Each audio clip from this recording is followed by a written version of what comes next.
Welcome. Thank you for joining us. Today we have a lot going on and we're going to cover something that's very important. A lot of times we have many thoughts about what retirement will look like and feelings about the future. Now there are 5 risks in retirement. That's what we're going to spend time talking about today. So as we get started, just by way of introduction, my name is Nathan Krampe. I'm the Vice President at Summit Investment Advisors. I'm a certified financial planner, and my job is to look through and really go through a lot of the details that we're talking about today and making sure we can basically mitigate the risks as much as possible. So where we're going to go. As you're looking at the agenda, we're going to be learning about the financial risks.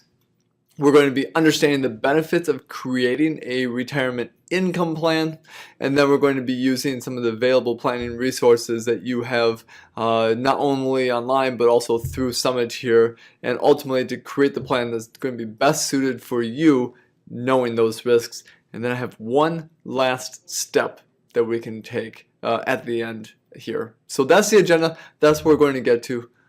Let's dive in. What are the 5 risks of retirement? Well, all of the risks that we have here are really to the point. They're really something specific, and they're really something that we can manage a lot of times. Longevity is one of them. Now, we can't really manage longevity just in general because we have no idea how long all of us are going to live. But what we can do is manage the planning that surrounds it, and we can take a look at different scenarios and make sure that we have everything at least thought through for longevity. That's the first risk. Second risk is healthcare, and that's something that is picking up more and more with respect to the cost and the need. Thirdly, we have inflation. Fourth one, we have asset allocation. I'm going to spend some time talking about that and what that means to the money you have worked so hard to save over the years. And then last one we're going to be getting to is, well, sometimes something we don't want to hear. Are we taking too much money out of our accounts throughout retirement? That's the pieces of the puzzle. And what I want to do is take a look at that very first one to start with, longevity. Okay. What you see in front of you here is just everything related to thought and statistic of if you or your spouse make it to age 65, the percent likelihood that you're going to live to a certain age. So let's take a look at this.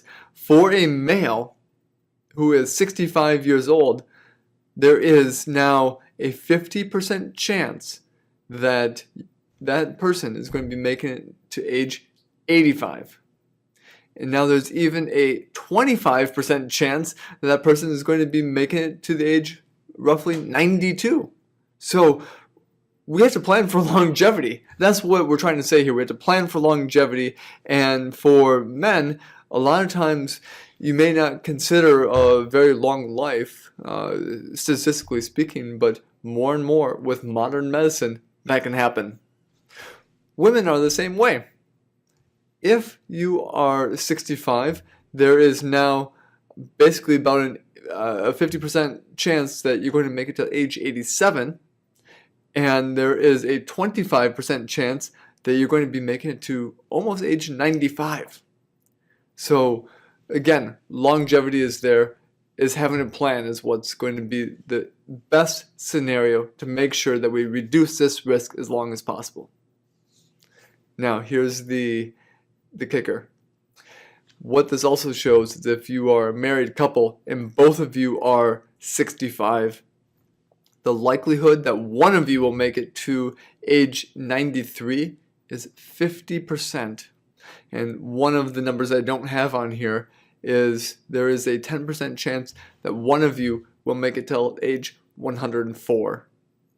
So that's where we talk about longevity as a risk, is that we don't want you to run out of money before you run out of retirement and life and enjoyment of that life. So how do we manage this?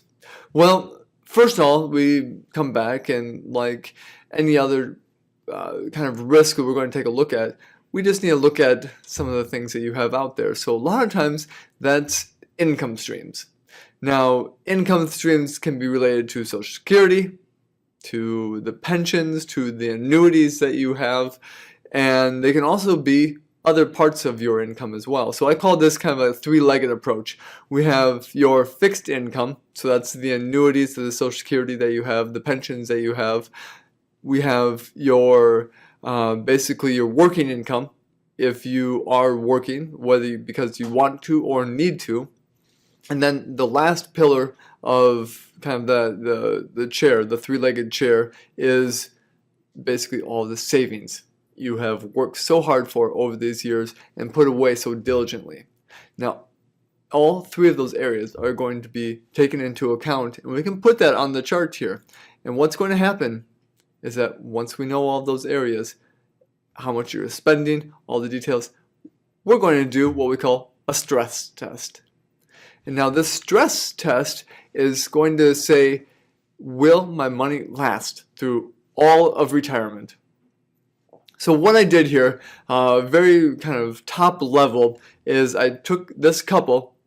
There are basically they're 69 and 67, and basically said they need $6,500 spendable every single month. So this is after tax. This is after, again, taxes have been paid into their checking account, $6,500 every single month. Well, there is a little tax that's owed on top of that as well. And if you're taking a look at this kind of what I have here, I'm saying, well, we're going to need a little bit additional amount as well. So we'll need roughly $30,000 for a new car here in a couple of years. We're going to need, again, some travel expenses. So we're saying for the next roughly 10, 11 years, we're going to put a little money away for travel. So this is, we can have fun with our time, with our money. These are all opportunities that we can have to plan. So this is goal setting. Once we know all the goals, once we know how much we need to live on, then we can start saying, well, what's our income? And remember, our income not only is just, say, working income, but all of the other sources. So the pensions, the Social Security, any annuities, things like that, they're those fixed income as well. That comes into play. And what we can do is we're going to take a look at all of the different scenarios, and we're going to put together a percent of the probability of success that the money you saved so hard for is going to last through all of retirement. So that is big picture. How do we get to this number? Well, first off, we take 1,000 different scenarios. One of those scenarios we go through is saying that between now and all of retirement, the stock market is really, really bad.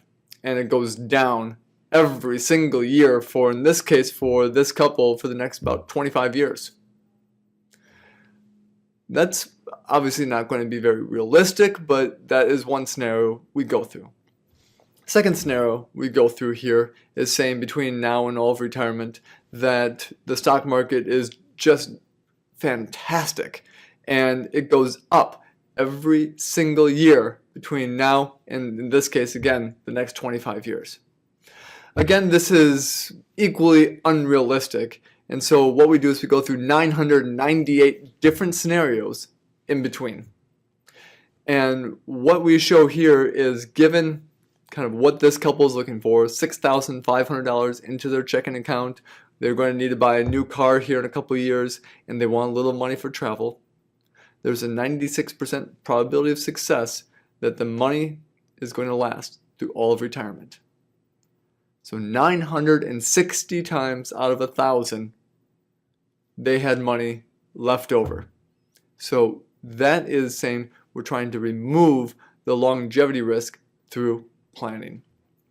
That is one of the most powerful things that you can sit here and say, is that the number one risk, longevity, we can have as much of the known as we can possibly have given some of the assumptions that we've put in here.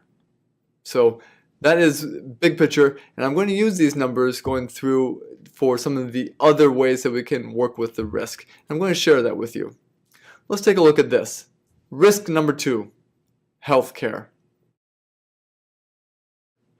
We all know healthcare is going up, and we just recently did actually another webinar based upon the fact that there are new premiums, new kind of coming forward. There's going to be new healthcare plans coming forward for the future year, and that is sometimes can be very daunting and discouraging, and a lot of times even going back to what we're talking about, healthcare can be very expensive.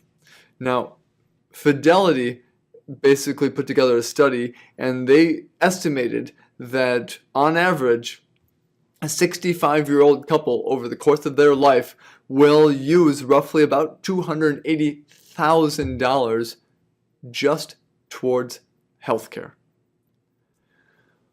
Wow, that's a huge amount of money just towards healthcare, and that's not saying living expenses, groceries, anything like that. It's just saying healthcare. And where they get this number is when they started estimating things, they basically thought 20% of that amount would be going just to out-of-pocket coverages for drugs and the prescription drugs that you need all through retirement. 35% of that is going to be just for premiums. So that is a lot of times Part B, premiums for Medicare, also Part D for your drugs as well. So that most likely would be about 35% of that cost. And then lastly, we have the actual just excess costs that we have. So whether that's copay, the coinsurance, the deductibles, the out-of-pocket expenses, and anything else that's excluded. And when we add those up, kind of those items over the course of time, $280,000, well, that actually may be, that's an average, but that may not be enough. We may have to plan for more. So let's do this. Let's go back to the probability of success. And we plugged in some additional numbers. So what you're seeing here is that we have the original 96% probability of success that we had just been talking about here. So remind you, that's $6,500 spendable per month is what this couple wanted, and they wanted to buy a new car, do a little travel, things like that. Well, now we need to budget an additional amount for healthcare. And when we run the numbers, they look quite different. So let me share with you the numbers. So on the middle column here, this is actually showing what I just shared with you about longevity. So the numbers have not changed. However, on your right-hand side here, we actually did change the numbers. And we said, no longer do we need $6,500 basically on a monthly amount. Now we need a little bit more. We are going to need an additional $12,000 per year spendable basically for not only living but also healthcare. So now we're talking $7,500 on a monthly basis for all of our needs. And when we take a look at things, we have changed nothing else. We still have the car that we need to purchase. We still want to do a little travel. But over the course of life, you can see how that dramatically changes the probability of success, that the money is going to last through all retirement for this couple. That is the risk that we're talking about here. And what we can do now is, knowing these numbers, we can start to say, how can we help manage this risk?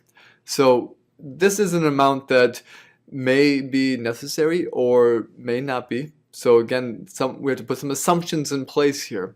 But the 73% that we're talking about here, again, 730 times out of 1,000 different scenarios we went through, is saying that not only do we have enough money throughout all of retirement, but that will also possibly even have a little money left over as well. So those are the scenarios we go through, and this is not a terribly bad scenario. Let's call this the low side of okay. And you can see the numbers here. Up to about 70%, that's a very low probability. 70 to about 81%, that's kind of a mediocre probability, and then anything over 82% is a good probability for what we're talking about here. So this is the low side of okay, but again, now we can use this as a planning tool and say if we need an additional 12,000, are we really looking to go do a lot of travel? Do we need to make some changes to lifestyle to accommodate? And these are now something we can try to talk about to reduce risk overall. Okay, let's keep moving. Inflation. This is another one of those silent type of risks that a lot of times on a day-to-day basis and sometimes even a year-to-year basis, we really don't even think about or even comprehend of the value that inflation can have in working against our money. So here's how it works against us. Let's say we have $50,000, and for many of you that are listening to this webinar, you're going to have 25 years of life ahead of you. And if we have inflation happening with this $50,000 that we have in the bank ready for just a rainy day, even if we have a moderate level of inflation, say 2%, all of a sudden that $50,000 25 years from now is only worth a little over $30,000. And that is a very, very nominal amount of inflation. Okay, now we also projected what happens if we had more inflation. So getting back up to historical averages of about 4%, that same $50,000 is now only worth roughly just shy of $19,000. So there is a lot to think about here, and the more money you have under the mattress or in your bank account that's not really collecting interest, I call that losing money safely. Because over time, yes, you may not be subject to the whims of the stock market, but over time you're going to be basically losing money based upon inflation. So how do we work with this? How do we go back to the probability of success and our stress test to correctly make sure that we have the money put aside that we need in the future? Well, what you're seeing here, I'm kind of getting into the weeds a little bit more, and a lot of times I like to either go the executive summary route or the War and Peace, the weeds. This is a little bit more into War and Peace, so for some of you, we'll muddle through this a little bit, but I just wanted to share with you how you can really try to work with inflation. So first of all, going back to our probability of success, we had that going back to the 96%. So this is not taking the healthcare into consideration in this scenario. But what we did take into account is inflation. So we have now closing in on historical averages, just shy of 4% of inflation that we're going to account for in this scenario. What we do is say, let's say for next year, for 2019, that we needed that $6,500 a month. That equals $78,000 for the year before taxes. Well, every single year thereafter, we need to increase that by 4% or just shy of 4% to keep up with what we see is happening with inflation. So you can see now that every single year the money is going to have to be increased. And a lot of times that's the money that's coming out of your accounts. So realistically speaking, the best way to manage inflation, first of all, is to know that it's happening. Secondly, is to figure out the best possible investments to be in to make sure that we can at least keep up with inflation with your money. So here's some of the things that we consider with that. Sometimes it can be fixed income streams. So there are some different types of fixed income streams out there that provide not only guarantees with your money, but some of them will even increase that amount they pay you every single year. That's a great way to keep up with inflation. Well, another way for a lot of you is basically working with systematic withdrawals. So now we can sit here and say we have money available for this year, on systematically being put into your bank account. Next year, we may need to increase that a little bit, and we can go in and make adjustments to your withdrawals out of your accounts to keep up with inflation. The other avenue to consider here is the long-term care healthcare costs. We know that inflation happens quickly with healthcare related items, and the best thing to do here is, especially with your long-term care, if it's something that you not only you have or are considering, see if there's what's called an inflation rider. And what that does is say that the money that would be paying out for long-term care actually will be increasing over the years to keep up with inflation. So those are some of the starting points. The other point we take a look at then is Social Security. You've probably heard a lot about Social Security. You've probably heard a lot about, should I take it now, closer to 62? Should I wait until I'm closer to my full retirement age, or even until age 70? And I can't say what's best for you because there's a lot of different scenarios that we need to go through. But we do Social Security planning as part of the overall longevity and the probability of success when we stress test everything. So we go back through there. Now here's conceptually what we do. We take a look at the numbers and whether you're going to take money earlier at 62 or you're going to wait until 70. And the whole idea is saying that if you take it earlier, you're going to be receiving a lot more money up front, but then there's going to be what we call a break-even point. And if you look at the numbers here, that break-even point between taking about 62 through 66 is, or in this example, 67 for full retirement age. That's roughly about age 78, 79, right around there. However, for some of you, that is actually just starting retirement.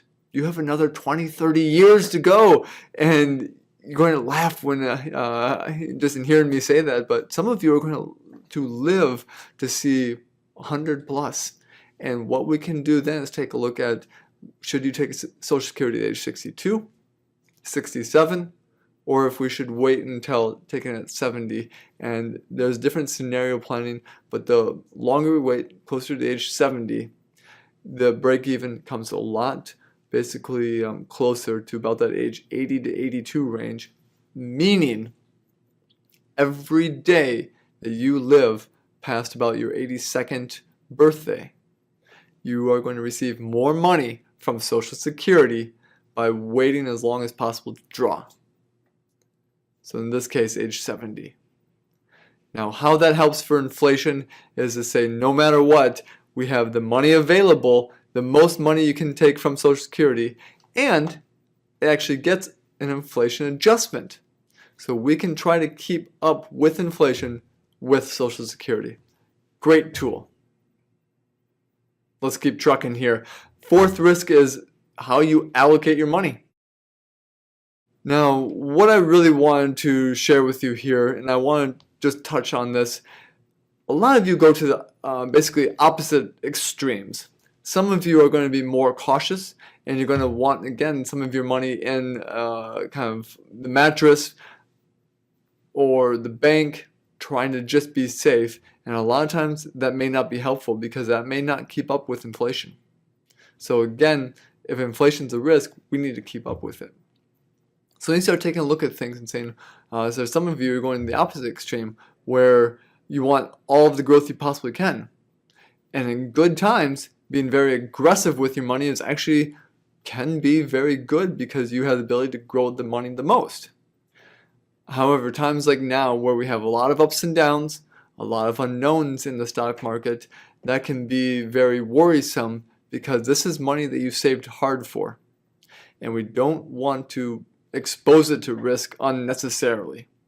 So a lot of times we'll have different baskets that we can start putting the money in to have a little bit of growth with some stability or some protection mindedness as well. And it all comes back down to basically a lot of different things. Most of it's your time horizon, how long you need this money to last. So longevity. So now you can start seeing how all these risks kind of work together, and how if we can solve one, a lot of times in turn will help solve some of the others as well. So when we take a look at this, we call this our bucket strategy, and I've made it a little bit easier for graphically to understand, but we have money for today, and we call that your short-term bucket. Those are just monies that you need available for needs, living expenses, whatever it is today. So very short term. Then we have the bucket for tomorrow. Now, even though we're going to use this at sometime in the future, basically maybe the next year, the next couple years, we still need that to be very conservative. The money we have today, we need to be readily accessible. Sometimes that can be cash, sometimes that can be what we call a cash alternative. The bucket set aside for tomorrow, we can be into other types of investments that can be some safety nets. Here I am just projecting bonds, and at times bonds can be a very good place to provide those safety nets, but other times there's risk with bonds that we need to talk about as well. So that's a conversation for another day, but just know that when we're talking about stocks and we're talking about bonds, in general, stocks can be a little more growth oriented, bonds are going to be a little bit more income producing, and thus a lot of times are going to be not a lot of ups and downs comparatively to stocks. So we have the money for today, we have the money for tomorrow, and the last part, we have the money for the future. Now, when we need money for 10 years from today, that is saying now we can put that money into different investments for growth.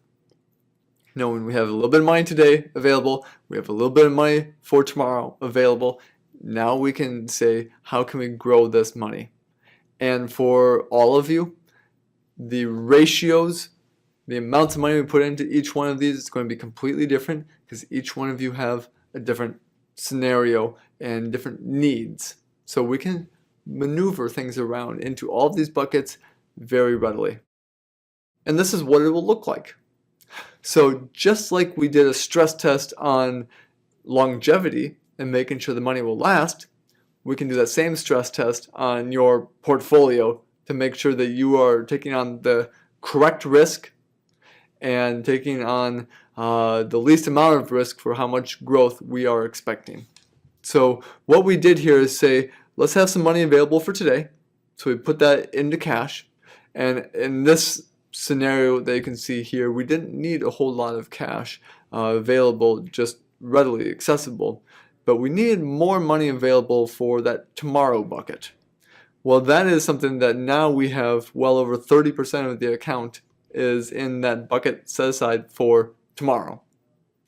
We also have money set aside for the future, and so that is other investments that can grow. So we have both inside the US and outside of the US. This is money that is set to grow in that bucket set aside for the future. We can take a look at all of that. And what we're going to do is assign the stress test to your portfolio.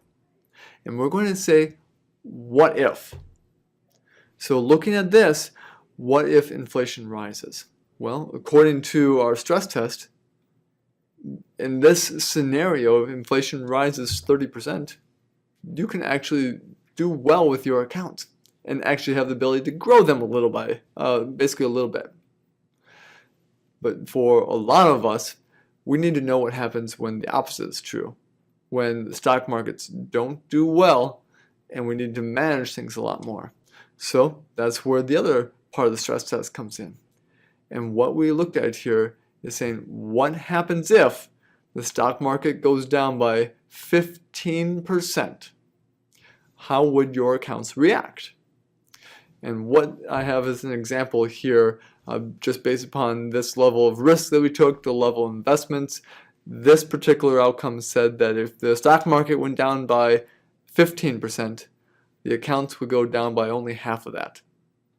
So that now is saying we're taking, for this client, the correct level of risk for where they want to be. Great stress test that we can do on the investments. So that's a little bit about how we can manage the risk there and making sure that we can have the downside protected so we can have a little bit of growth.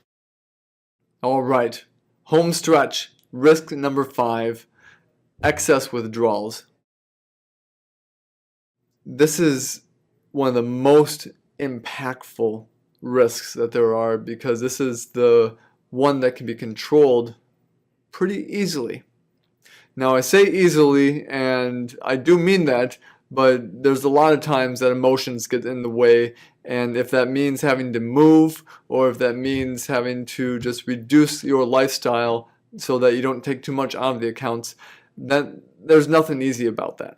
So that's where it's never easy to implement, but it's easily, at least conceptually, to think about. And so I'm going to talk about how that looks as well. So what I show here is saying that if we had a very nice portfolio, $500,000, and we took different withdrawal rates over the course of time, how long will the money last? Well, if we have 4% that we take out of the accounts every single year, most likely the accounts will last throughout all of retirement. If we take out 5%, there's the likelihood that the money may basically run out at some point in time. And 6, 7, 8, 9, 10%, most likely in the course of retirement, you may have money that your portfolio that runs out of money before you run out of retirement. So that's where we come back to our stress test. What I did now is took the same probability of success from early on, where we had 96% probability of success, and all of a sudden I said they need a lot more money.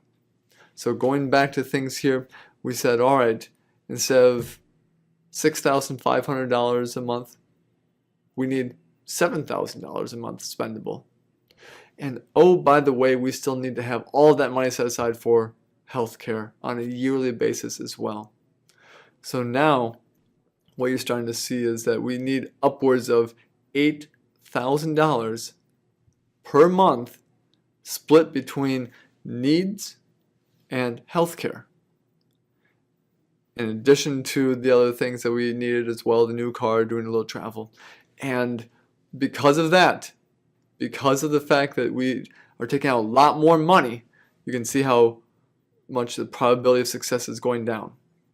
So this is basically saying there's a 50-50 chance that the money you've saved so hard for is going to run out basically at some point in time in retirement.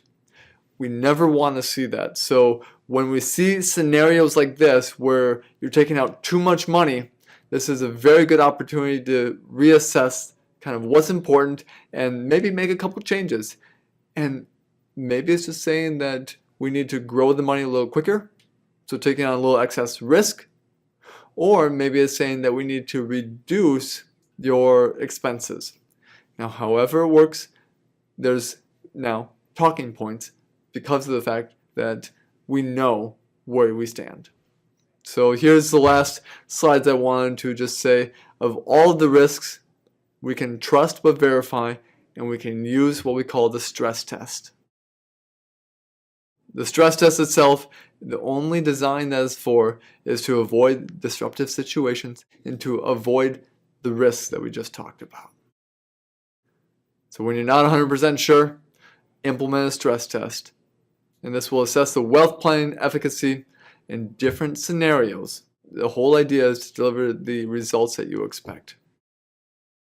With that, I want to thank you for joining us today. Thank you for tuning in to learn about the 5 retirement risks. There's a lot we have covered here. As you have questions on this, feel free to reach out because we can start going through this for your portfolio and start making sure that you not only understand the risks, but we have ways that we can start to mitigate those 5 risks.